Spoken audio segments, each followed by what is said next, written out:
They say there are two sides to every story. Consider both before you form an opinion. Easier said than done. Look at the conflict in Ukraine. One side is dominating the global narrative. The other side has been proclaimed the villain.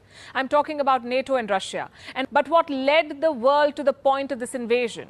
Leaders in Moscow say they are the aggrieved party. They are the victims of NATO's eastward march. And they're only acting in self-defense. Here's why. Over the past 25 years, NATO has been creeping closer to the Russian border. Former Soviet states have become NATO members. This military alliance has technically absorbed the entire security belt of Moscow. Russia sees this expansion as a provocation. It hurts their security interests and won't end well for both sides, they said. The warnings were clear. NATO ignored them. Call it their myopia or arrogance. They downplayed Moscow's concerns, kept proceeding with new rounds of expansion until things blew up in Ukraine. Did NATO push Ukraine into this war? NATO cannot escape the blame for what's unfolding in Ukraine. In 1989, the Berlin Wall collapsed. In 1991, the Soviet Union disintegrated and the Iron Curtain was completely demolished.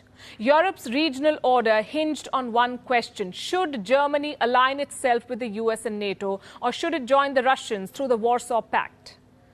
The US government, under George H.W. Bush, made an offer to Russian President Mikhail Gorbachev. It suggested if Germany became a NATO member, NATO would stop expanding, not 1 inch eastwards. No new members. Today, the US says it made no such promise, that no such deal was ever struck, but hundreds of memos, meeting minutes, and transcripts from US archives indicate otherwise. Nevertheless, Moscow bought the offer. It demolished the Warsaw Pact in the hope that the West would follow suit, that NATO too would be dissolved. But that never happened. NATO refused to cease operations. And to add insult to injury, they kept the door for membership open. Russia saw it as a stab in the back, and NATO kept pushing the dagger deeper. Look at the situation in Russia's backyard. It does not end there. As of 2021, NATO officially recognized 3 more aspiring members: Bosnia and Herzegovina, Georgia, and Ukraine.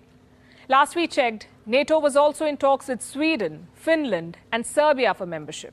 So to put it simply, much of Eastern Europe, which once used to be part of the Soviet Union, has now joined NATO. And this happened despite Russia's protests and warnings.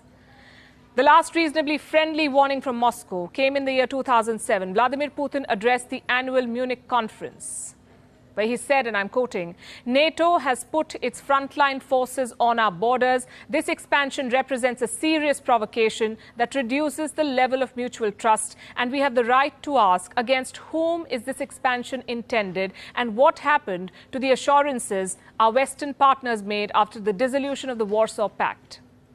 These sentiments have been echoed by a host of American strategists. I'll give you a few examples. June 1997, 50 prominent foreign policy experts signed an open letter to President Bill Clinton calling America's efforts to expand NATO a policy error of historic proportions. Then we have George Kennan, the father of America's containment policy during the Cold War. He too called NATO expansion a tragic mistake with no reason whatsoever. The warnings went on for decades. In 2008, William J. Burns, the U.S. ambassador to Moscow, wrote a letter to the State Department where he said that Ukrainian entry into NATO is the brightest of all red lines for the Russian elite. He said that even Putin's sharpest critics at home consider Ukraine's entry a direct challenge to Russian interests. It does not end there. This is Robert M. Gates. He was the defense secretary in the Bush and Obama administrations. He wrote in his memoir that trying to bring Georgia and Ukraine into NATO was truly overreaching. Then we have Strobe Talbot, a former deputy secretary of state. He described the Russian perception in a similar way, how they consider NATO as a vestige of the Cold War, and point out that if the Warsaw Pact was disbanded, why did the West not dismantle NATO?